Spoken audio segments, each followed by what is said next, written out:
जो so called आप लोग जिसको बड़ा नेता कहते हैं, वो चारों नेता पांचों नेता का नाम आप लोग लिख लीजिए और उनसे जाकर जरा पूछ लीजिए कि जनता दल यूनाइटेड की, नीतीश कुमार की जीवन की जो सबसे बड़ी राजनीतिक लड़ाई थी, उसमें उन चारों पांचों लोगों की क्या भूमिका थी। वो चारों पांचों लोग तो अपना क्षेत्र न बचा पाते अगर हम लोग मदद नहीं कर पाते, वो क्या दल चलाएगा भाई। नीतीश कुमार अगर शारीरिक मानसिक तौर पर आज सचेत रहते तो इन लोगों की जो स्थिति पहले थी वही स्थिति आज भी रहती। जब वो मानसिक तौर पर सजग थे, सचेत थे, मजबूत थे, तब उन्होंने आरसीपी सिंह को रखा था, प्रशांत किशोर को रखा था।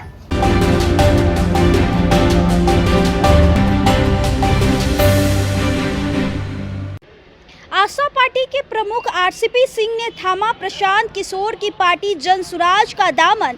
तो देखिए इस रिपोर्ट में क्या कुछ कहते नजर आ रहे प्रशांत किशोर और आरसीपी सिंह। सबसे पहले तो मैं प्रशांत जी को बहुत बहुत धन्यवाद देना चाहता हूं कि आज हम तो पिछले सप्ताह भी नहीं सोचे थे कि 18 तारीख को रविवार के दिन आप सबकी आवाज पार्टी का विलय हम लोग जनसुराज में करेंगे। देखिए, मैं तो इन सब चीज़ों में विश्वास करता हूं और आज रविवार का दिन है। हम लोग सूर्य के उपासक हैं, बिहार में छठ की पूजा सब करते हैं, तो आज सूर्य भगवान का दिन है। बहुत ही हमारे लिए तो शुभ, ये तो महज संयोग है और न मैंने कभी सोचा था, न मेरे किसी साथी ने सोचा था इतना शीघ्र ये होने वाला है, लेकिन ये हो गया। हम लोगों का ये जो प्रयास हुआ है, देखिए मैं इस बात को मानता हूं कि कहीं न कहीं से आशीर्वाद रहता है तभी ये सब हो पाता। तो सबसे पहले तो जितने भी हमारे यहाँ नेता हैं जनसुराज के, उनके प्रति भी मैं आभार प्रकट करना चाहता हूं। और आप लोग भी 2 वर्षों से ज्यादा समय से पूरे बिहार का दौरा किया, कोई इलाका नहीं है जहां आप नहीं गए, पैदल गए। मैं भी समझिए कि बहुत वर्षों से पैदल तो नहीं, लेकिन बिहार के हर एक कोने को छाना है। और हम प्रशांत जी अभी बैठे हुए हैं, अभी चर्चा हम लोग कर रहे थे 10 साल पूर्व 2015 में हम लोग जिसकी चर्चाएं कर रहे थे, महागठबंधन की जो सरकार थी, किस प्रकार से मेहनत किया गया था और कामयाबी हासिल हुई थी। आप भी जानते हैं, हम लोग भी समझते हैं कि सबकी अपनी अपनी एक खासियत है। और बिहार में भी क्या है, सब लोग बोलता है कि साहब 2 बहुत मजबूत संगठन है, एनडीए है, इंडिया है। हमने कहा कि एनडीए में भी हम लोग काम किए हैं, इंडिया में भी काम किए हैं, और हम दोनों तो इन लोगों के लिए मजदूरी की है, मजदूरी की है। और अपनी पहली बार जब अपना घर हम लोग बना रहे हैं, तो भाई ये तो मजदूरी नहीं, ये तो अपने लिए हम लोग करेंगे। और हमारा घर क्या है, हमारा घर ये सुंदर बिहार, खुशहाल बिहार है। और इसके लिए आप देखिए, जहां भी आप देखते हैं, जहां मैं सुनता हूं प्रधानमंत्री जी को बहुत कस करके कहते हैं कि 2047 में विकसित भारत बनाना है, बिहार के बारे में चर्चा नहीं होती।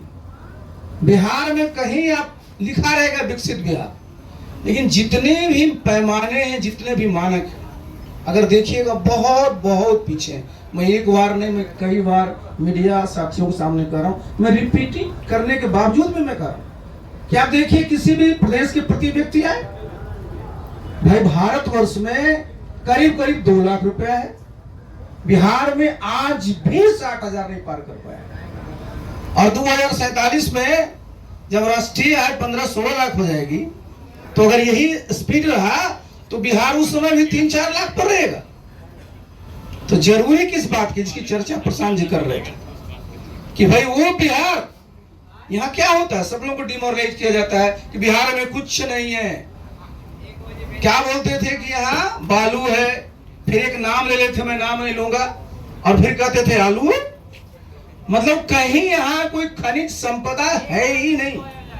मैं तो पूरी जिम्मेवारी के साथ एक बार नहीं, मैं दर्जनों बार कहा हूं, क्योंकि मैं साल भर ही रहा हूं केंद्र में इस्पात मंत्री, नेशनल मिनरल डेवलपमेंट कॉर्पोरेशन उसके अंदर आता है। जब मेरे सामने प्रेजेंटेशन हुआ था प्रशांत जी, मैं तो बिल्कुल उछल गया कि आज जिस रेयर अर्थ की बात कर रहे हैं, चाइना सबसे बड़ा प्रोड्यूसर है उसका, बिहार में आपका नवादा से लेकर करके आप चलिए भागलपुर तक पूरा का पूरा कूद भंडार है सोना का। कहीं आज भारत में खुदाई नहीं हो रही है, बिहार में एक जगह नहीं दो जगह सोना का कूद भंडार है, टंगस्टन का कूद भंडार है, बहुत सारी चीजें। और आप कहिएगा कि या तो आप तो रहे नीतीश बाबू के साथ, तो कहानी उनको बताए थे, मैंने 4 घंटे मैंने उनको बताया था कि ये है। और लोगों को बताया जाए बिहार में क्या कहता है, झारखंड बट गया तो सब तो खनिज वहां चला गया, बिहार में क्या कर पाइएगा। तो बिहार में हमारे पास खनिज भी है, हमारे पास मानव संसाधन है, हमारे पास आज तो टेक्नोलॉजी कहीं से आती है। सिर्फ कमी किसकी है? फाइनेंस की। तो किसी भी प्रदेश में जो इन्वेस्टमेंट आता है उनके घर का होता है, जितने फाइनेंशियल इंस्टीट्यूशन उसके होते हैं। लेकिन बिहार में कभी चर्चा होती है क्या? आज भी देखिए सेमी कंडक्टर्स के यूनिट लगे हैं देश में।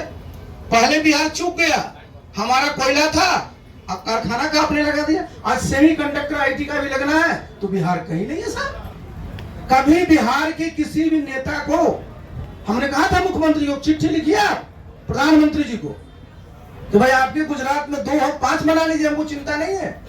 लेकिन बिहार में 13.5 करोड़ की आबादी है, यहाँ सेमीकंडक्टर नहीं लगे। हमारे आईटी के बच्चे आप ही के यहाँ जाकर के जाएंगे, बिहार सिर्फ मजदूर की मंडी बन करके रहेगी।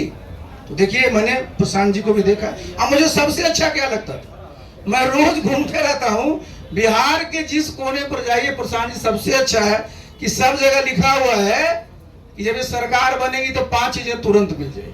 और वो देखिए सब जो है जन सरोकार से सब जुड़ी हुई बातें।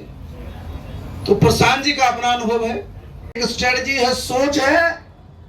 और मैं भी 43 वर्षों से ही काम करता रहा हूं। या तो मैं सरकार में 28 साल रहा और 15 साल से मैं इसमें हूं। तो गिरी जी बैठे हुए हैं, वैसे ही मैंने एक दिन चर्चा किया, तो हमने कहा, अरे गिरी जी आप लोग भी पढ़े लिखे, हम लोग भी दिन भर हम लोग सड़कें पर घूमते रहे हैं। बहुत ही देखिए होना रहता है। और ये तुरंत हुआ, और ये मैं समझता हूं, मैंने बताया ना कि ये बहुत ही शुभ है। और हम सब लोग यहाँ जितने लोग बैठे हैं सब काम में विश्वास हैं, और हम लोग काम किए हैं, काम करेंगे, काम करके दिखाएंगे। और जितनी ताकत है हमारे कार्यकर्ताओं में उत्साह है, और इस उत्साह को हम लोग जब जमीन तक ले जाएंगे तो निश्चित रूप से कामयाबी हासिल होगी। और बिहार में जो 35-36 साल से लोग इधर या इधर की चर्चा करते रहते हैं, तो लोग बोलेगा जरूर या ये लोग तीसरा नंबर पर है।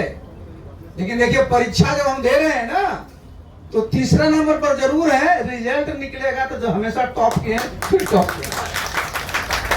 चलिए, मौका फिर बहुत हम लोगों को मिलेगा। एक बार फिर से मैं प्रशांत जी को, उनकी पूरी टीम को बहुत बहुत धन्यवाद देना चाहते हैं। और आपके अगर कुछ सवाल होंगे मैं जवाब दे। मुझे कुछ साथियों ने कल बताया कि पत्रकार बंधु कह रहे हैं कि भैया कैंप में आप प्रेस कॉन्फ्रेंस करते हैं, वहाँ गर्मी बहुत लगता है। तो भैया कभी कभी आप लोग भी गर्मी का मजा लीजिए, ताकि बिहार की जनता किस परिस्थिति में रह रही है उसका एहसास आपको पहले से भी है, थोड़ा थोड़ा उसका अनुभव हम लोग को साथ में भी मिल के करना चाहिए। आप सबका इस गर्मी में आने के लिए स्वागत। और सबसे पहले दिल से अपने बड़े भाई आरसीपी सिंह साहब का इस व्यवस्था बदलाव के अभियान में जुड़ने के लिए, साथी बनने के लिए इनका हृदय से धन्यवाद कर रहा हूं, इनका आभार व्यक्त कर रहा हूं। अब आज से सबसे ज्यादा टीका टिप्पणी लोग करेंगे कि आरसीपी जी जनसुराज में शामिल हुए, कि प्रशांत किशोर गए, कि कौन ऊपर था कौन नीचे था। मेरे भाई, जितने लोग बिहार की राजनीति को कुछ वर्षों से देख समझ रहे हैं, 2015 में जिस महागठबंधन की चर्चा आज तक हो रही है, जो केस स्टडी के तौर पर देखा जा रहा है, जिसके द्वारा मोदी जी और भाजपा का विजय रथ यहाँ 2015 में रोका गया था, उसमें लालू और नीतीश जी साथ में आए। उससे पहले आरसीपी और प्रशांत किशोर साथ में आए थे, तब वो व्यवस्था बनी थी।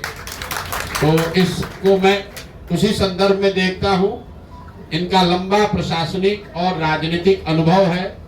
संगठन और समाज बिहार के संगठन और समाज को समझने और उसके साथ काम करने का जो अनुभव है, बिहार में बहुत कम ऐसे लोग हैं जिनको इतना लंबा अनुभव है। प्रशासनिक अनुभव की तो मैं बात ही नहीं कर रहा हूँ। प्रशासनिक अनुभव के तौर पे तो आप जानते हैं, ये IAS अफसर रहे हैं, यूपी में लंबे समय तक काम किया है, नीतीश जी के साथ काम किया है, मुझे वो बताने की जरूरत नहीं है। लेकिन मैं जो देखता हूँ, मैं भी बिहार में हजारों नेताओं से, लोगों से मिला हूँ, मैं समझता हूँ कि बिहार के समाज के विभिन्न वर्गों की, बिहार की समस्याओं की और बिहार की राजनीतिक संगठन की, चाहे वो जदयू हो, भाजपा हो, किसी भी दल की, जितनी समझ RCP साहब को है वो बहुत कम लोग उस समझ को रखते हैं। इसलिए अगर ये आज हम लोग के साथ, हम लोग साथ में दोनों आ रहे हैं, तो इसका बहुत बड़ा फायदा बिहार की उस सोच को, ये मत कहिए कि धनसुराज को फायदा होगा, उसका बहुत बड़ा फायदा उस सोच को होगा जिस सोच में लोग चाहते हैं कि बिहार में एक नई राजनीतिक व्यवस्था, एक नया विकल्प बने। वो विकल्प बने जिसमें कि अब बिहार में भी शिक्षा, कौन आप लोग जिसको बड़ा नेता कहते हैं, तो चारों नेता, पांचों नेता का नाम आप लोग लिख लीजिए और उनसे जाकर जरा पूछ लीजिए कि जनता दल यूनाइटेड की, नीतीश कुमार की जीवन की जो सबसे बड़ी राजनीतिक लड़ाई थी, उसमें उन चारों पांचों लोगों की क्या भूमिका थी। वो चारों पांचों लोग तो अपना क्षेत्र न बचा पाते अगर हम लोग मदद नहीं कर पाते, वो क्या दल चलाएगा भाई। वो तो विशुद्ध तौर पर सत्ता में बैठकर कमजोर नीतीश कुमार का फायदा उठाकर वसूली कर रहे, सब वसूली मंत्री है। हमसे सुनिए, हमको कहता है भेजेंगे लीगल नोटिस, हम लीगल नोटिस डरने वाले हैं। हमने कहा ये वही आदमी है जो कांग्रेस के अध्यक्ष रहते हुए ये हिम्मत नहीं होती थी कि लालू जी के घर जाएं। जब गठबंधन की बात हुई तो यही RCP सिंह है जो जाकर कहे कांग्रेस को 40, तो लालू जी ने कहा कि RCP हम लोग के साथ धोखा कर दिया है। तो उसके बाद ही लोग डर के मारे लालू जी से बात करने नहीं जाते थे। तब माननीय सदानंद बाबू जिंदा थे, और मैं कैमरे पर कह रहा हूं, पूछ लीजिए, इनकार वो नहीं कर सकते। किसी पत्रकार ने पूछा भी था तो उन्होंने स्वीकार भी किया।